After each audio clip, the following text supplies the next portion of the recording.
Hi, Joy. I'm Celeste. Sierra. Ruby. Emma. And this is Group 3, Discussion Post 4. Okay. First one. So you were saying.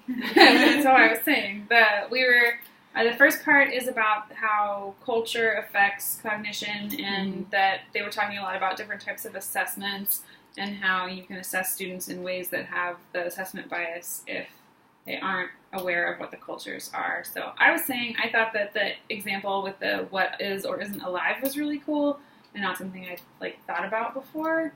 That a simple question like, is it alive, isn't actually as simple as I think it is, but for some people that question has a bias to it, that if you're looking for a simple yes or no.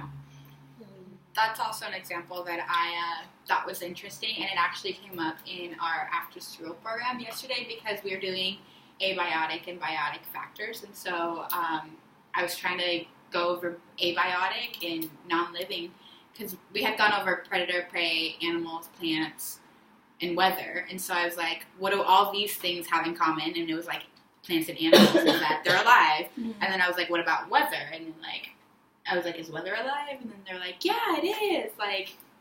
And then one of them mentioned something about folk stories and stuff like that. That's and really so it's like, yeah, but in this sense right now, how do I make it about living and non-living things and without just ignoring their perspective and view on it. So it's hard because they kept on, I was like, well, does it, come to life and die? Mm-hmm. And they were like, yeah, it does. It comes to life. And I was like, well, does it need to survive? And they were like, yeah, everything I said. I was like, okay, maybe not in that sense.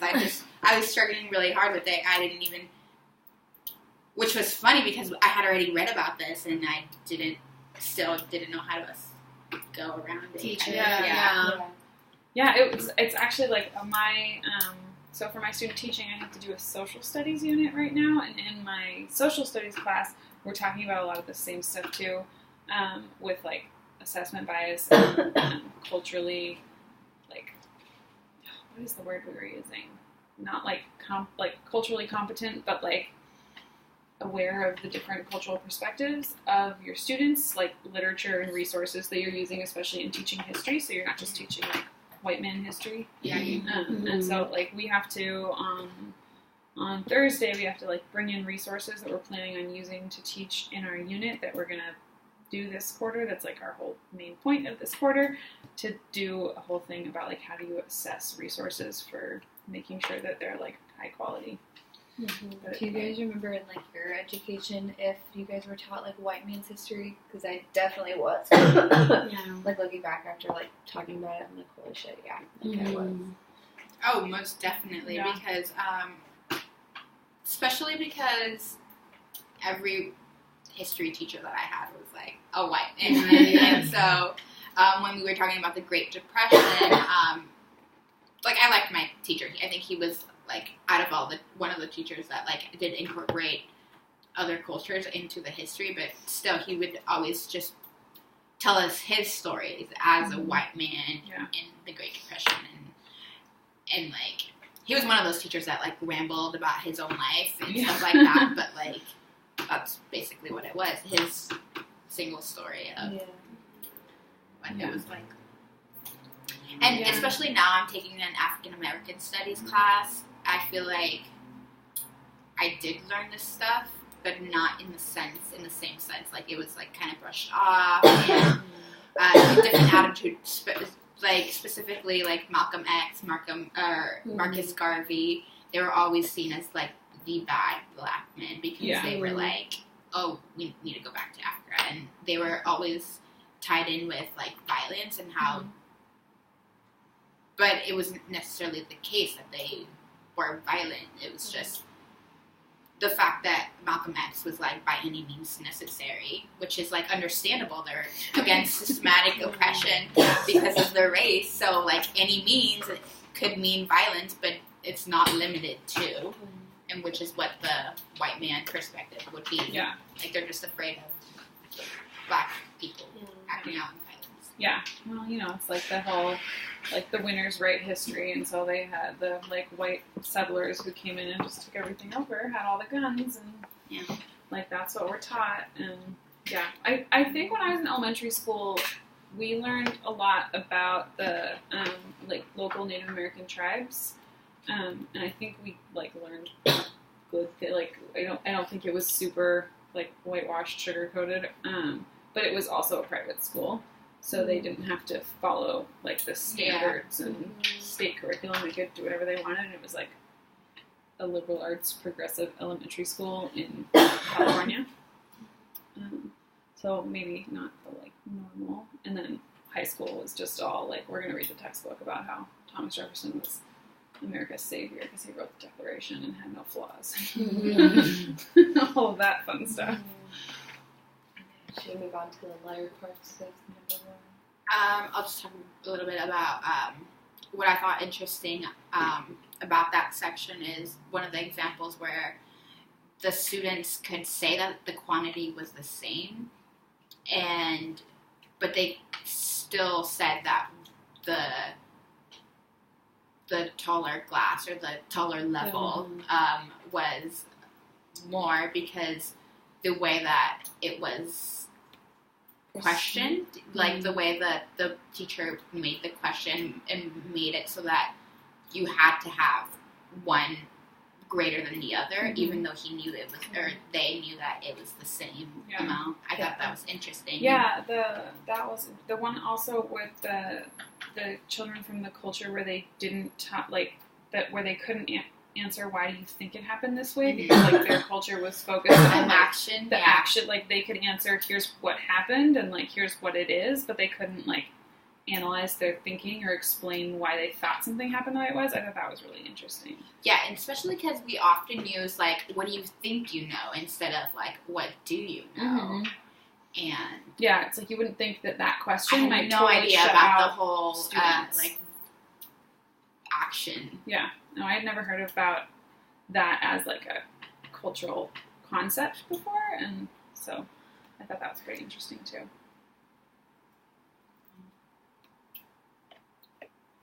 We can move into the section. Okay.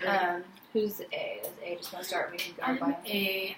Is this? I did not put A or not. This was all. Did you guys have to answer this question? Yeah, up to there, and then This That's is probably A right yours. here. Yeah.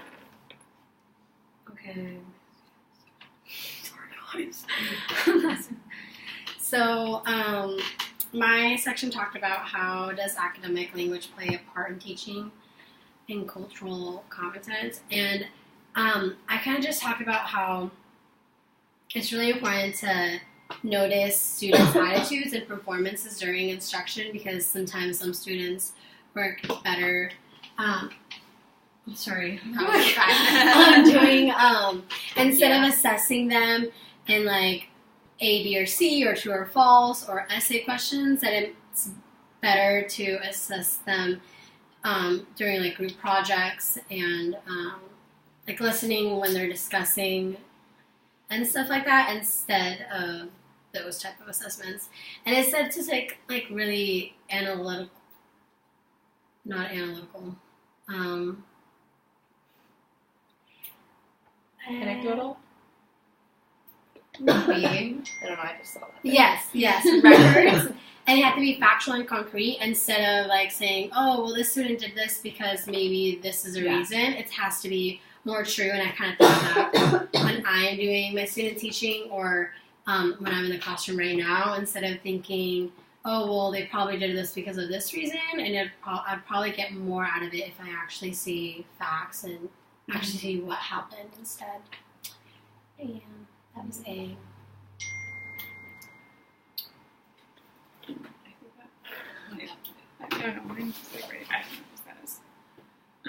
Okay. Well, I am B. So let me try to find. It's not a very long page, but I just can't find my thing. There it is. All right. So mine was about using cognitive interviews and think alouds as like an assessment tool, and then how to use it with the case study student. So a cognitive interview is like an interview that a teacher would conduct with a student where they're just probing the student's thinking to get the student to explain and rationalize their understanding of something. So, and then a think aloud is when you just sort of ask the student questions while they're doing something, so that they verbalize their process as they're like completing a task. So that could help you figure out like what a student isn't understanding, if there's something that the student is totally not getting that's making it so they're unable to successfully complete the task, or it just kind of shows you where the student's at in completion of the task. So, I mean, I think this would be useful with pretty much any student, but in the case study with all of those evaluations, if there's something I'm expecting to see or not see, and I'm not seeing what I'm thinking I'm going to see, doing something like this where I'm getting my case study partner to rationalize her thinking might help me understand what she's doing. And then, like, the textbook section gave a pretty interesting example with this, where they were interviewing a boy from, like, a lower socioeconomic class, and the question was something like, you know, a kid is trying to buy lunch for the week, and a sandwich costs 50 cents, and milk costs 10 cents, and a banana costs, like, 30 cents or something.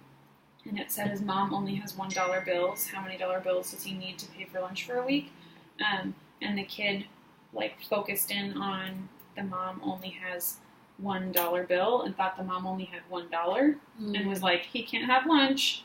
Mom only has $1, and like couldn't, like, that was just where he went with it. And so they were talking about how they, like, if maybe this is a student who has had the experience of mom only having $1, and that, like, if you don't know that about the student, or if you don't, like, probe their thinking, then you're just like, oh, he can't do this because he doesn't know how many dollar bills it would take to buy lunch for a week, and he had no answer.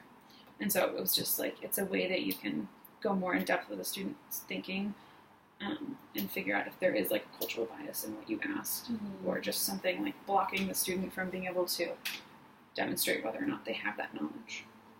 Which I think would be really difficult. Like, I'm just thinking of me, like, I want to be like that, but at the same time, I feel like I'm just going to be constantly questioning myself. Like, is this going to be biased towards my students? Like, any question I ask, even if it comes to math, like, just as simple as that, like, it can affect someone.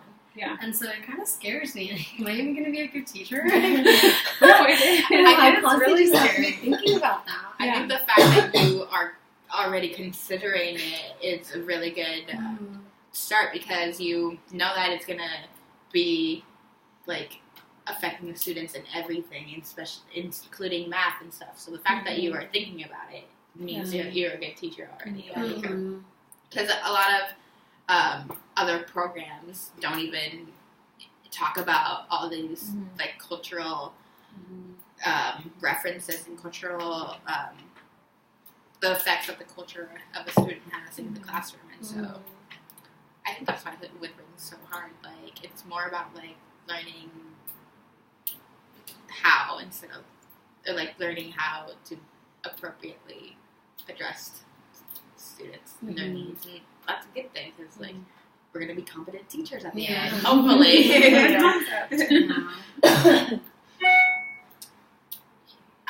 And that also ties in with mine, because mine is about what an effective program would look like, and part of the effective program would be asking students to interpret the task, and so that in itself allows students to internalize their learning, as well as how would I say it? Wait, I think you're on the second one. We're doing the first one. Oh, you're right. Okay, you're right. Wait, how'd you figure that out? Because I was looking at her thing. Yeah, and it was for number 2 that C so is briefly somewhere as one effective behavior. I just remember.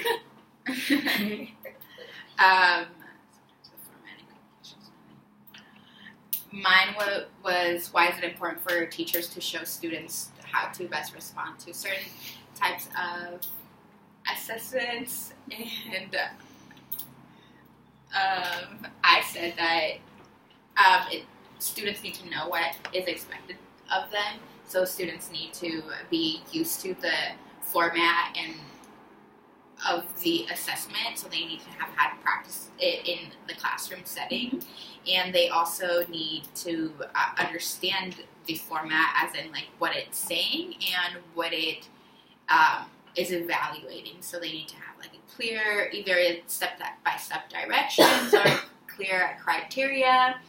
And these things need to be discussed before, like even if they've had similar experiences in the classroom, they also need to like review it. Like I think it's just most effective when you're like, okay, it's kind of like a study guide, like almost like you give them a study guide in the same format that the test will be. That has always been so helpful for me when a professor gives a study guide that is like, section 1 is going to be this, and section 2 is going to be this, or teachers like in high school too. But I've had professors in college, like in my language classes. That was always really helpful because and like you don't, it doesn't even have to tell you like this is the exact thing that you're going to be tested on, but it's good to know like that's how you know how to study, is by knowing how you're going to be assessed. It also just relieves the stress off of the student, because it's like it could be anything and I just don't know how to prepare for it. Yeah, for students with test anxiety. Instead of you're more testing the student on their way of studying and their way of learning instead of what they actually know. Do you guys all want to be elementary school teachers? Yeah. Kindergarten. Yeah, same year, kindergarten, first grade. But do you guys think you guys are ever going to do tests, like actual tests? I mean, I think with older grades you have to. So, like, currently Washington starts the standardized testing in 3rd grade. So if you're in like kindergarten, 1st, 2nd, you don't have the like standardized tests where you have to like go to the computer lab and sit at the computer for a week. But there are lots of like, there are still some standard assessments. Like in my student teaching in 1st grade, we had to give the kids a math assessment that was like the district mandated it, and it was on computers. I mean, it took like 20 minutes. It was 35 questions, and we have to do the same assessment at the end of the year. And so most of the stuff, the kids had no idea. You know, it was like, which one shows 1/4 shaded? And it had like 3 different pictures of different like fractions shaded on like pictures, but like they have no idea of that. And it was really hard and stressful for them. And and like we talked for a really long time with them. You're going to have to do this. It's going to be hard. You're not going to know a lot of the stuff. It's okay. If you don't know the answer, go next. And like we talked about with the students about how we didn't like that we were doing this, but it was required of us, and it was required of them to take it, and we knew it wasn't going to give us a good measure of what they knew how to do. It was mostly going to show us what they didn't know how to do, and that's not what we're as interested in. And so, like, we had a talk with the students before we did it. So, like, you're going to have to do a lot of different assessments with kindergarten and 1st grade, but it's not going to be the, like, okay, it's testing week kind of a thing. And then, you're not going to be, like, writing unit exams for like what you did. And also the form of test, or like the types of assessments will vary depending on what you want it to be in your classroom. It doesn't have to be necessarily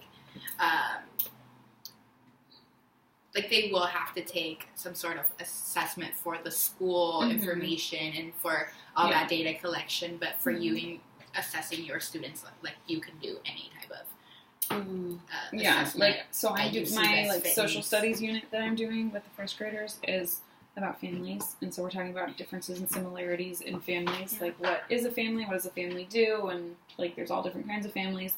And so we're also going to talk about traditions, and like my assessment for that is that they're going to write like 3 sentences about a tradition they have in their family that they do, and then draw a picture of the family tradition, and like that's gonna give me the information I need if they got it or not. Makes sense. So, and like you can always have them do things where they just like dictate it to you and they tell you. You do oral stuff, so that students who have trouble with writing aren't like unsuccessful. They don't like to write. That was me. That they can still like show you what they knew. Okay, for mine, it was just how do you gain understanding of students' prior knowledge and experience, and how might I start to gain understanding of my case studies background. So what I said is a good way to gain understanding of students' prior knowledge and experience would be like family meetings, home visits, having them bring pictures in of their families, asking just like simple questions, So for my case studies, I'm just going to ask them, like, a bunch of questions, like, what language do you speak at home? Like, how many brothers and sisters do you have? Who lives at home with you? Like, what kind of foods do you guys eat? And, like, what kind of traditions do you guys have? And stuff like that, just to, like, gain knowledge of what they have experienced. Mm-hmm. So, yeah, it was pretty easy. I just did the reading for 434 of, like, cultural relevancy or stuff like that, and they talked about, like, how that's, like, the superficial level, but, like, what's really, and, like, that's great to incorporate into the classroom, but what's really important is to, like, see, like, their core values, and so, like, asking them what they value, like a simple one would be, like, what's one thing you couldn't live without, and, like, students could either, like, with their answers, you could see what their core values would be, like, oh, like, Xbox, or, like, my family, and things like that, and that I saw that in a practicum where the students were, so they did, like, weekly, or actually it was daily, like, writing time. They were given a prompt, and then, like, audience and things like that. It was just for them to practice their writing, like, they would be in an assessment, like a standardized assessment, and I think the question was, like, what 3 things, like, you can choose. It would be, like, living in a really small house but with, like, all of your family, or, like, living in a really big house but no friends or family, or living in a boat and having some friends and family.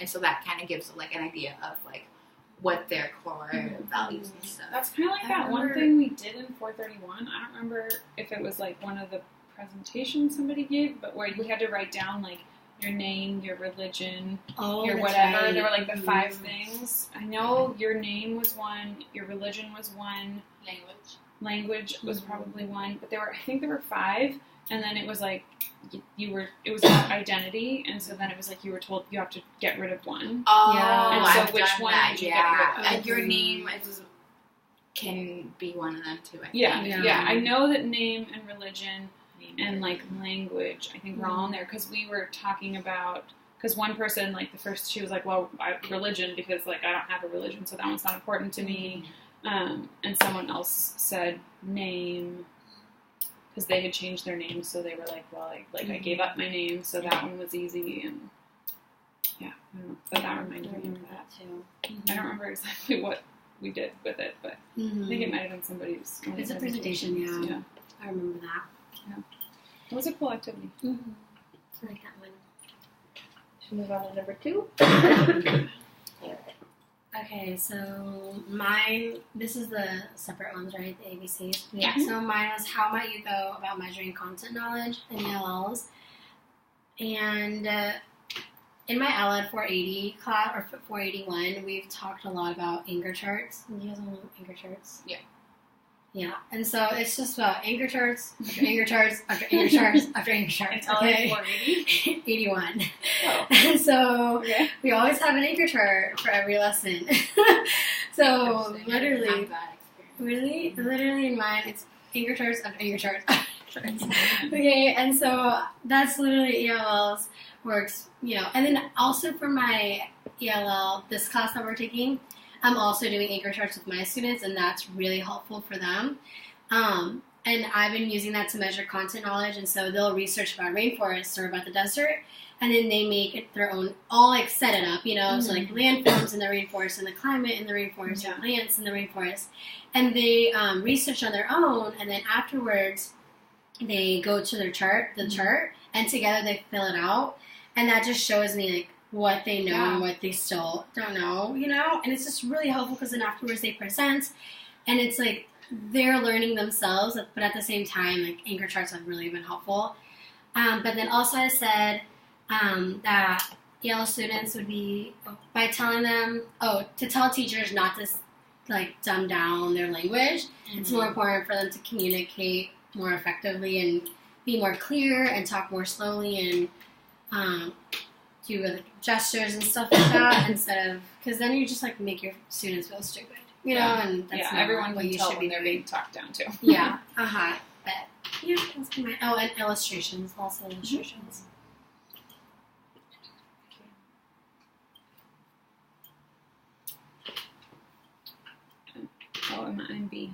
Yeah. I forgot. Sorry. I was C last quarter, so I keep thinking that I'm C. I feel like when I did this in 431, we switched off. Oh, that would be really But that was so confusing long for me. ago. Like, that's why I'm like, oh, that's I what would we really do. struggle with that. Okay. So mine was, why is it important to think about the purpose of an assessment? And then how would you use this with your case study student? So thinking about the purpose of an assessment can help you choose an assessment that will actually like assess what you want, so that you're not just like, it'd be easy to grade a multiple choice test, so I'll do that, because that only assesses certain types of knowledge. And so this talked about 4 different types of understanding. And then actually another reading I had to do for a different class was pretty similar to that. Like it was exactly the same topic of what's the purpose of an assessment and how your assessment helps look for certain things specifically. But they had 6 types of understanding, but they were pretty similar altogether. But anyways, the first one is declarative knowledge, like facts and terms and definitions, so things you can memorize. The second is procedural knowledge, so like algorithms, like in math, and then like if then, if I do this, whatever, like scientific things. Schematic knowledge, the application of scientific principles, so like knowing how the science experiment that you know the procedure for, like knowing what those principles are going to mean. And then strategic knowledge is the proper application of knowledge in a new context. So like multiple choice is really good maybe for declarative knowledge because it just shows you if the students know the correct definition or whatever. And I thought it would be important to keep this in mind with my case study student because there might be like additional barriers, like language barriers for her successful completion of various types of assessments. And so just knowing like what am I actually looking for in my assessment from her might help me choose a good one so that it doesn't set her up for failure by asking her to do something that she wouldn't be able to successfully complete. I just want to remind everyone that we still need to do more questions. Oh yeah, we didn't do any questions. So this part is the part where it talks about what an effective program would look like, and basically it has to have these components, and it has to reinforce effective instructional practices used in the classroom. So like, pretty much just an effective ELL program specifically. Yes. Yeah. And and it like kind of goes into like consistency for the students. So if things are working well for them, then why change that? And I think it actually this is an effective assessment program. Okay. Yeah, but it specifically is for you. Yeah.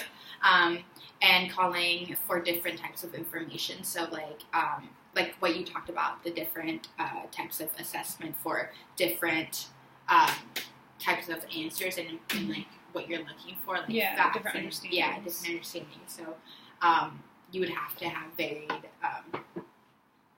types of assessment. Just like short answer, I forget, multiple choice. There you go. And also, it's important to ask students for their interpretation of the test, so it allows them to internalize it, and also, like once they're vocalizing it too, it really shows that they know it and can show their perspective, so that we know it's both helpful for us and for them. We need to also provide feedback and give students strategies, like a next step kind of thing. Like, it's really important that, like, oh, you're not there yet, but this is how you can get there. Kind of like a little push of, because if you don't give that to students will just feel like, oh, like, I don't know it, or like, oh, I just can't do it. And it should never be like that. It should be of like a growth mindset where like, what can I do to know it for next time or to learn it and stuff. And just like talking about how students shouldn't have anything new once it's being assessed. Like, everything should be continual, a gradual, like, it should be a gradual, like you should plan for a gradual growth and a gradual form of assessment. And I talked about how having a project-based and presentation-based assessment is is a really great idea, and I think that's what we are doing in our after-school program, where we're going to have students do a presentation on a specific vocabulary word that they learn, and they have to apply it for an ecosystem of their choice, and then they present it. So that means they're doing the work on their own, they are reviewing what they learned, and then they're expressing it. And so I feel like that's, with project, it's really easy to, it's a fun way to assess students, because students don't feel the stress of like, oh my god, I have to get this one right answer and stuff. But it's more of like showing what you know, and that's what we want. Yeah, it's like it's an open-ended prompt instead of just you have to get this one answer or you're wrong. Yeah. Sounds cool. Sounds mine. Hopefully those are fun. Mine was a section on planning. So it talked about one of the first steps of planning is putting in the proper amount of time, which obviously makes sense. If you put a lot of time into it, the better the plan is going to be. And then it needs to include teaching and assessing that reaches a full range of content complexity. So we were actually kind of running into this with our students. So we have, in our ELL group, we have one student that's a level 1, so she needs like a lot of help, and then there's one that's like a level 5, so we like pair them up together to like work together. Yeah, but I didn't realize like how much she needed help until we like gave her a sentence frame, and like she like could not figure it out. So like at the end of our like day, we were like just talking about how we're gonna be able to like accommodate for hers, and like how to make it a little bit easier to like reach her content availability, like what she can know. And then the next step is to plan for diversity in your planning, and look at the strengths and challenges of each student. So I guess that kind of goes along with what I just said. And then the last step is to recognize like my own knowledge about particular subjects. So if I'm more educated in a particular subject, it'll be easier to plan for me, and it'll be a better learning opportunity for students. That part I feel like is so scary, as like something that I like worry about as like, am I going to be a good teacher? Is like, what about when I have to teach them stuff that I don't know a ton about? Yeah. And it's so hard to like, how can I educate myself on literally everything? Yeah. But like, it's just so important to educate yourself. I'm just like thinking about like the ecosystems, and I mean, it sounds so stupid, but when I was like researching with my students, I was like, oh, I totally forgot a sloth was actually in the rainforest. Like, I was like, oh wow, you know? Yeah, I actually. And so, like, I didn't even know a lot about ecosystems, and then I'm here teaching them, and it's kind of like, I don't know. I feel like I'm not even doing my job as teaching them. You know? It is. I think it is really good for students. Oh, sorry. No, go ahead. To like see you learning with them, though. It's like to see their teachers as all-knowing, perfect, and I know. Like I always say like I don't know. Let's look it up because I'm like I don't know. So we better look it up. And I think that's what part of teaching is. That's my landlord's son. They mow our lawn. Yeah, comes part of the house. But anyways, so yeah, because that's really what it is. Like teaching, they teach us how to teach, but they don't teach us what to teach. And you'll learn that as you're doing your SCED practicums, because you learn all that stuff on your own. You know nothing, and you are not taught. You're taught the strategies, but you are not taught the content at all. And I was volunteering. They give you a box full of science stuff, and they're like, "Go teach this." Yeah. And so you have to just figure out how to teach it. And I was volunteering over the summer because we got out early and started later than they. So there's like 2 weeks here and 2 weeks there that I was doing it. And she was a first year teacher last year, and I thought it would be like really interesting to be in her classroom because she obviously needs the extra resources and just like what it's like as you're learning to become a teacher and stuff. And she was just talking about how she's really learning the stuff with them because she has to go over like review what she's teaching before she teaches it, but she doesn't know because they also changed the curriculum.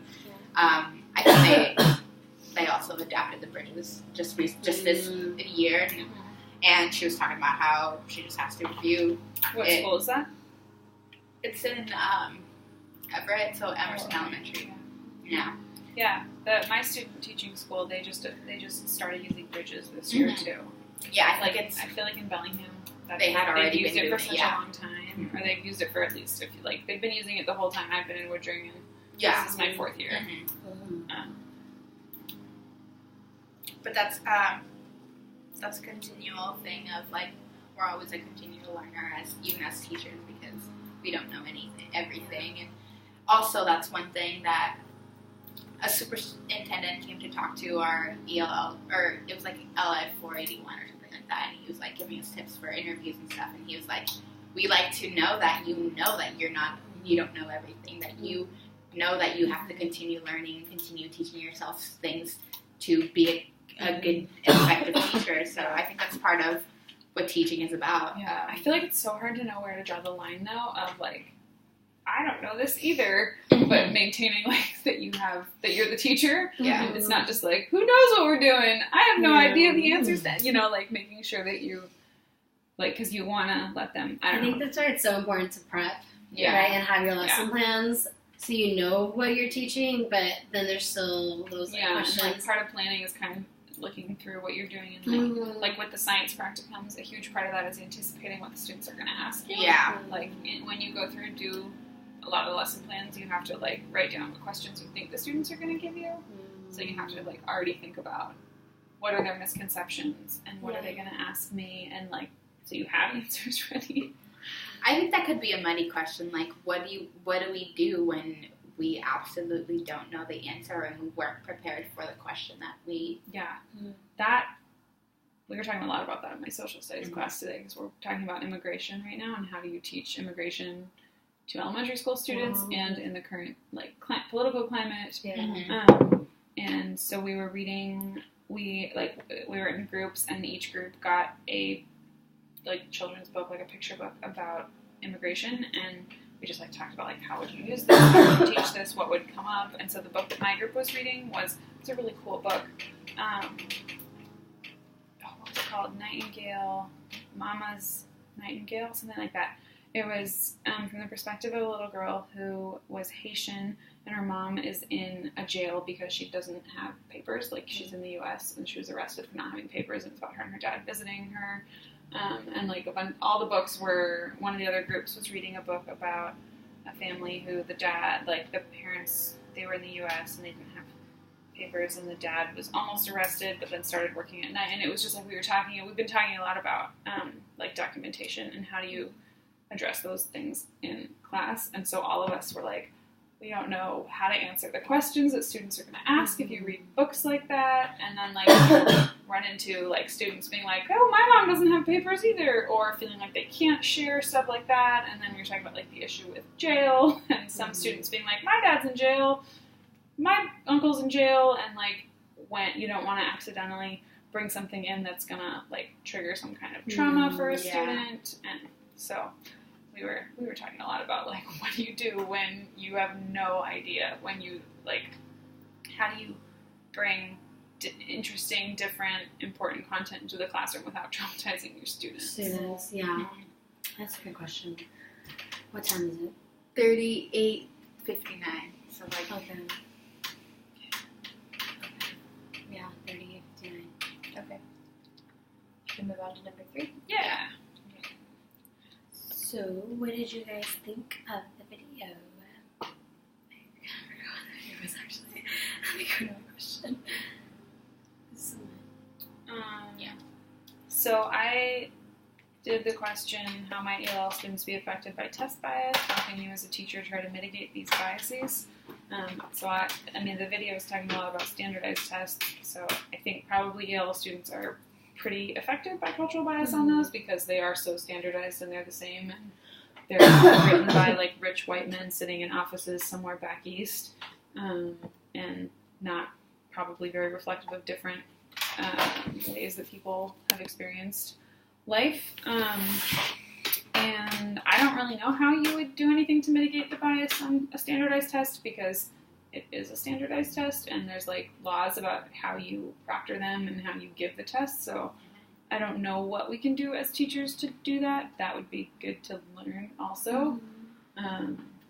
Yeah, I would like to know what you can do with that because I kind of feel like you can't really do anything. But like anything non-standardized than what we were kind of talking about earlier, you get to set your own assessments, and so then it's just the responsibility of the teacher to make sure that you're setting test questions that all your students can succeed at. So I thought one thing you could do would be if there's some kind of question you're planning on asking is like a summative assessment or a type of question, you could like work that in as part of a formative assessment, and then you'd be able to see like, oh, all the students in this group didn't answer the question, but all the students in this group were totally successful, and so then you might be able to say, okay, so this question is biased, just as like sort of to test if you weren't sure. I chose to answer the one what I think about standardized tests. I don't really know, and how did you normally do on them, and what did you think helped you do better, or what didn't help you do better? It was kind of hard for me to like to think back to actually standardized tests. I just remember there being like sections, and like when you finished a section, you weren't allowed to go back to the other section, and then you had like a break where you got like a snack or something, but you couldn't talk about the test. Yeah. Am I thinking right? And Okay. That's what I think that was like the SAT, and like, we like had to go outside. That, or like there was the Wassel. I was in Washington Washington, State. so I didn't do the Washington State ones. Yeah. So the things that I guess helped me that I like could think of is like my mom on like test days. It was like you need to get a good night's sleep, and then she'd like make sure I had lots of water and like had a good breakfast, and like she always packed me like a healthy snack. That's what I think helped me do better. Like I always tested pretty good, that's in like normal high range on all those tests, I think. So I don't really know what I think about them. For little kids, it doesn't really make sense to me, like how we were talking about before. So yeah, I answered the same question, but I did not do well on them, and I think it was because since my first language is Spanish, and I didn't learn English. I didn't start speaking English until I was in kindergarten, so in elementary school. And then I started taking these standardized tests in third grade. And so it was only 3 years. And so I did not know any academic language whatsoever. And so for me, it was difficult because it was kind of like what you're saying, like you're timed and then you kind of go back to the next section. And so for me, it was difficult to even... I was just constantly reading the same question over and over and over again to have me like understand it, while like English speakers didn't need that, like it was like just quick, they understood the question and then they could answer it, and so it was more difficult for me because of that, because I didn't have that enough time to answer questions, and so I think it would have been helpful if I did take, if I had longer to take the test. And yeah, not understanding since my first language wasn't English. But yeah, that's pretty. Oh, and I also think that tests should definitely be translated into students' native language. I just don't understand why it's like people have not thought about that. It's kind of like I thought it was the thing. It's like I don't know about like national standardized tests, but I'm pretty sure in Washington there's a requirement that students have assessments in that, like those standardized state assessments are given in their native language. I know everything for like qualifying for special ed, you're supposed to do everything in the student's native language, because you can't say someone has like a cognitive disability if maybe they just didn't understand the question because you were asking it to them in their second language or third language or whatever. But I don't know that it's actually done. I think it's in the books, you have to do this, but I think a lot of schools are like, well, I don't have someone who can conduct this assessment in Russian, so we're just going to do it in English and we'll be fine. I think a lot of schools don't have the resources to do it, and it's not really enforced, but I think it is technically the law. Yeah. You're supposed to provide equitable testing. Yeah. Well, I don't know that it's equitable, but, Yeah, but I think that's like the idea of equitable testing is if people have access to testing in their native language, everyone should. No one should be having to take a test in a language they might not understand very well, just because that's what the teacher speaks. Oh, that was nice. I talked about how I also learned English in grade school. I didn't know English until I started kindergarten, but I actually picked it up pretty early on, and so by the time it was 3rd grade and we were doing testing, I was doing fine because I was doing, I think just the practices that I was learning and strategies were what helped me, because in class we would first read the questions, and we practiced these assessments in class multiple times, so I knew what I was going to be looking at. And so they would tell us to read the questions first to see what we are going to, like, be focusing on, and then go back to the reading and then read it thinking about the questions in mind. But I think what I struggled the most was the reading and writing, because, like, there was always for math, it was just easy. Numbers I could do, and I understood what the questions were asking me. But for reading, I struggled a little just because I didn't have the academic language. So I would be reading something and I just didn't, like the text itself, I would be reading it, but I just didn't understand what it was saying. And just like the vocabulary as well, because, yeah, they teach you vocabulary, but they don't teach you the stuff that you're like reading. They teach you how to decode and stuff, and that's what the strategies that I use, and that was helpful. But I just, like, had to reread a lot of times. So oftentimes, like, I remember I sometimes didn't finish the assessments and stuff. For writing, it was also straightforward, because I, like, did an outline, first draft, I edited, and then did the final draft, and that's how it was. But then I got so used to doing that, and I eventually, like, ran out of time, like, I can't do one step in my whole, like, process, and, like, it's stressing me out kind of thing. Like, I get so used to it, but it just, like, there's never enough time to do it all, especially if the way you're doing it. And that also, like, I talked about, like, the fixed mindset of, like, for so many years, I just, like, was so fixated on getting the right answer. That's why I always followed the strategies, because I wanted the right answer, and I didn't think about how I could get better at the process of learning without, like, being so focused on the correct answer. Okay. Cool. What time is it? Oh, it's been 47 minutes. We're good. It's gotten dark in the video. Do you guys remember the buddy question? Should I stop? Yeah. Okay.